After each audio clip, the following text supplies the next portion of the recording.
नमस्कार, आप देख रहे हैं हेडलाइंस न्यूज। दिन भर की ताज़ा खबरों के लिए अभी सब्सक्राइब करें, साथ में बेल आइकन भी प्रेस कर लें। खबरों में आगे बढ़ने से पहले वीडियो को लाइक जरूर करें और अपने दोस्तों के साथ ज्यादा से ज्यादा शेयर करें। और आप किस शहर से न्यूज को देख रहे हैं, कमेंट में जरूर लिखें। भारतीय जनता पार्टी के वरिष्ठ नेता BS येदियुरप्पा ने कर्नाटक में अगले साल होने वाले विधानसभा चुनाव से पहले मुख्यमंत्री बसवराज बोम्मई को हटाने जाने की अटकलों को बुधवार को खारिज कर दिया और कहा है कि वो अपना कार्यकाल पूरा करेंगे। येदियुरप्पा ने कहा है कि मुख्यमंत्री को बदलने के बारे में पार्टी में कोई चर्चा नहीं हो रही है।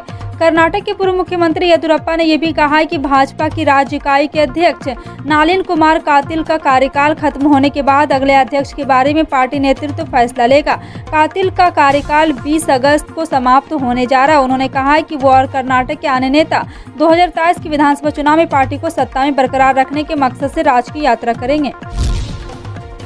रक्षा सचिव अजय कुमार ने बुधवार को कहा है कि 75वें स्वतंत्रता दिवस के उपलक्ष्य में mortuary worker, street vendor, anganwadi कार्यकर्ता और मुद्रा योजना के ऋणी विशेष अतिथि होंगे।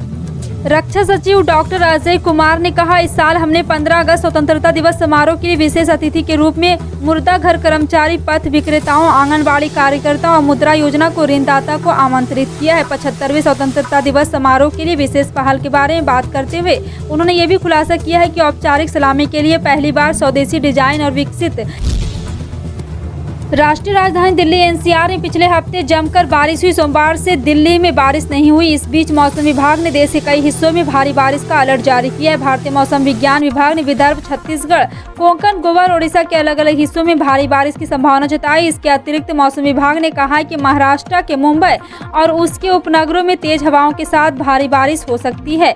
मौसम विभाग के अनुसार अगले 3 दिनों के दौरान उत्तर प्रदेश, बिहार और पूर्वोत्तर राज्य में हल्की बारिश की गतिविधि जारी रहने की संभावना है। खेती किसानी भारत की अर्थव्यवस्था का सुदृढ़ आधार है। इस पर ज्यादा पानी खर्च होना स्वाभाविक है, लेकिन हमें यदि खाद्य सुरक्षा को सुनिश्चित करना है तो जल सुरक्षा की बात भी करनी होगी। दक्षिणी या पूर्वी भारत में अच्छी बरसात होती है, सो पारंपरिक रूप से वहीं धान की खेती होती थी। वहीं के लोगों का मूल भोजन चावल था। पंजाब, हरियाणा आदि इलाकों में नदियों का जल रहा है। वहाँ की जमीन में नमी रहती थी, सो चना, गेहूँ, राजमा जैसी फसलें यहाँ होती थी। दुर्भाग्य की देश की कृषि नीति ने महज अधिक लाभ कमाने का सपना दिखाया और ऐसे स्थानों पर भी धान की अंधाधुंध खेती शुरू हो गई जहां इसके लायक पानी उपलब्ध नहीं था। दुष्परिणाम सामने है कि हरियाणा, पंजाब जैसे राज्यों का अधिकांश हिस्सा भूजल के मामले में डर का जोन में बदल गया है।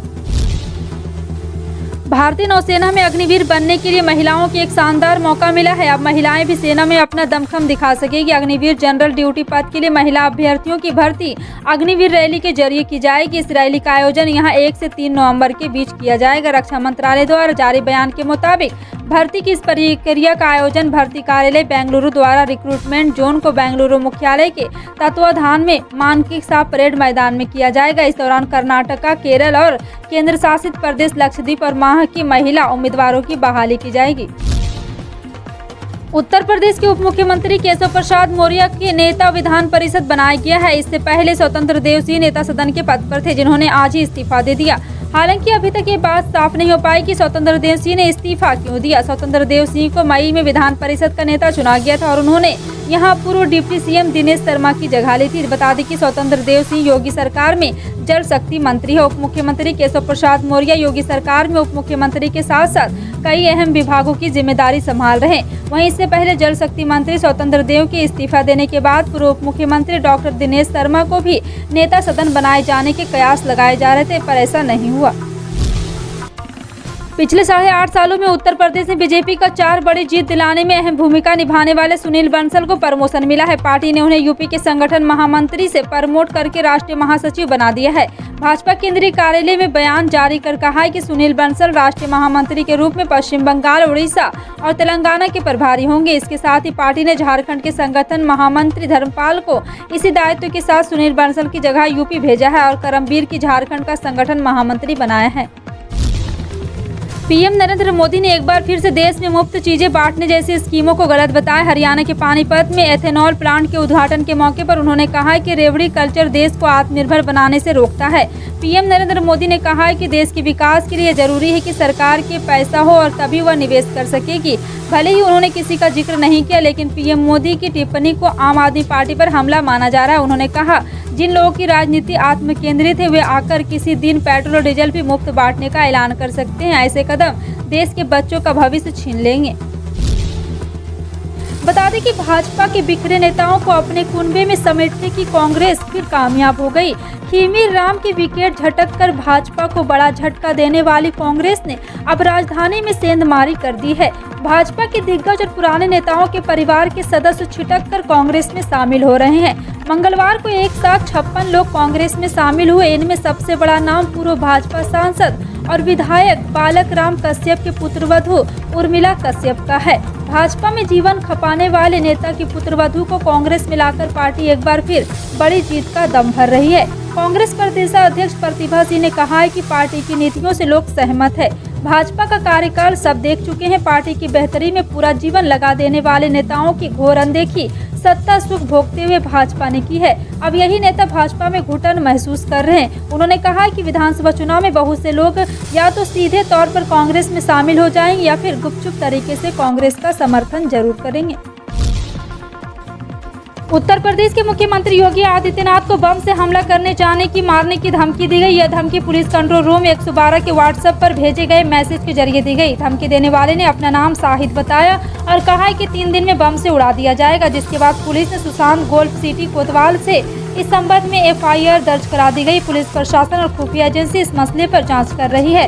कंट्रोल रूम यूपी 112 के ऑपरेशन कमांडर सुभाष कुमार ने एफआईआर दर्ज कराई है कि 2 अगस्त शाम को ऑपरेशन इंटरनेट मीडिया के व्हाट्सएप नंबर पर मैसेज किए जाकर सीएम योगी को 3 दिन के अंदर बम से उड़ा देंगे। सुभाष ने इसकी जानकारी संप्रेषण अधिकारी अंकिता दुबे को भी दी है।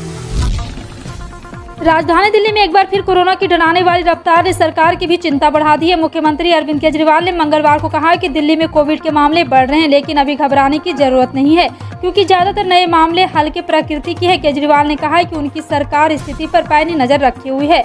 मुख्यमंत्री ने संवाददाताओं से कहा कि कोविड के मामले बढ़ रहे हैं, इस पर नजर रख रहे हैं और जो भी जरूरी कदम उठाए जाएंगे, लेकिन ज्यादातर मामले हल्के हैं और घबराने की जरूरत नहीं है। राजस्थान के मुख्यमंत्री अशोक गहलोत ने एक बार फिर से मंगलवार को केंद्रीय सड़क और परिवहन मंत्री नितिन गडकरी से बात की और जोधपुर में एक एलिवेटेड रोड के निर्माण की मांग की। नितिन गडकरी ने राजस्थान के सीएम के प्रस्ताव को स्वीकार कर लिया। गहलोत ने कहा है कि सड़क को national highway authority of India के सौंप दिया गया है। राजस्थान के मुख्यमंत्री ने ट्वीट किया, जोधपुर में बनने वाली एलिवेटेड रोड को लेकर केंद्रीय सड़क परिवहन और राजमार्ग मंत्री नितिन गडकरी से वार्ता हुई। मुझे प्रसन्नता है कि मेरे आग्रह को स्वीकार करते हुए इस एलिवेटेड रोड को काम NIHAI ने अपने हाथ में लिया है। प्रदेश सरकार ने बजट 2019 से 20 में इसकी DPR बनाने की घोषणा की थी। हिमाचल प्रदेश के पूर्व सैनिकों को अनाथ बच्चों को अब 1000 रुपए की बजाय हर महीने 3000 रुपए की आर्थिक सहायता दी जाएगी। केंद्रीय सैनिक बोर्ड ने बच्चों को मिलने वाली आर्थिक सहायता में 2000 रुपए का इजाफा किया गया है। इसकी अधिसूचना भी जारी की जा चुकी है। अब जल्द ही इन सभी बच्चों या उनके अभिभावकों के खातों में केंद्र सरकार की ओर से यह राशि डाल दी जाएगी। बता दें कि इस आर्थिक सहायता को प्राप्त करने वालों बच्चे की उम्र 21 साल से कम होनी चाहिए, जबकि इस राशि को प्राप्त करने के लिए लड़की अविवाहित होनी चाहिए। लड़की की शादी होने के बाद वह इस आर्थिक सहायता की हकदार नहीं होगी। बता दें कि जो सैनिक शहीद हुए हैं या सेवानिवृत्ति के बाद उनका और उनके जीवन साथी का देहांत हो गया है, केंद्रीय सैनिक बोर्ड ने ऐसे पूर्व सैनिकों के बच्चों या सुविधा शुरू की है। सैनिक कल्याण विभाग के निदेशक ब्रिगेडियर मदन शील वर्मा ने इस पर कहा है कि इसकी अधिसूचना भी मिल गई है। पूर्व सैनिकों के अनाथ बच्चों को अब 1000 के बजाय 3000 प्रतिमाह आर्थिक सहायता मिलेगी। तेलंगाना सरकार ने मंगलवार को केंद्रीय स्वास्थ्य मंत्री मनसुख मांडविया से कोविड-19 निरोधक कोविशील्ड टीके की कम से कम 50 लाख खुराक की तत्काल आपूर्ति कराने का आग्रह किया ताकि प्रदेश को एहतियाती खुराक की गति बढ़ाने में सक्षम बनाया जा सके। केंद्रीय स्वास्थ्य मंत्री को लिखे पत्र में प्रदेश के स्वास्थ्य मंत्री टी हरीश राव ने कहा है कि तेलंगाना सरकार ने पात्र लोगों को एहतियाती खुराक देने के लिए बड़े पैमाने पर अभियान चलाने का फैसला किया है। राव ने कहा है कि मौजूदा समय में प्रदेश में प्रतिदिन 1.5 लाख खुराक दी जा रही है और मांग के आधार पर प्रदेश के पास प्रतिदिन 3 लाख खुराक देने की क्षमता है। दिल्ली में कोरोना वायरस संक्रमण के 1372 नए मामले सामने आए, जबकि संक्रमण से 6 लोगों की मौत हो गई। राष्ट्रीय राजधानी में संक्रमण दर बढ़कर 17.85% हो गई, जो 21 जनवरी के बाद से सर्वाधिक है। स्वास्थ्य विभाग के आंकड़ों में ये जानकारी दी गई। उक्त आंकड़े 7 अगस्त के हैं। स्वास्थ्य विभाग ने सोमवार को दैनिक स्वास्थ्य बुलेटिन जारी नहीं किया था। आंकड़ों के अनुसार दिल्ली में अभी तक कोरोना वायरस संक्रमण के 19,70,899 मामले सामने आ चुके हैं। इन सभी खबरों पर क्या कहना है कमेंट सेक्शन में टाइप करके जरूर बताएं। इसी तरह की पल पल की अपडेट जानने के लिए जुड़े रहें आप अपने हेडलाइंस न्यूज के साथ। मिलते हैं अगली बड़ी खबर में, तब तक के लिए जय हिंद।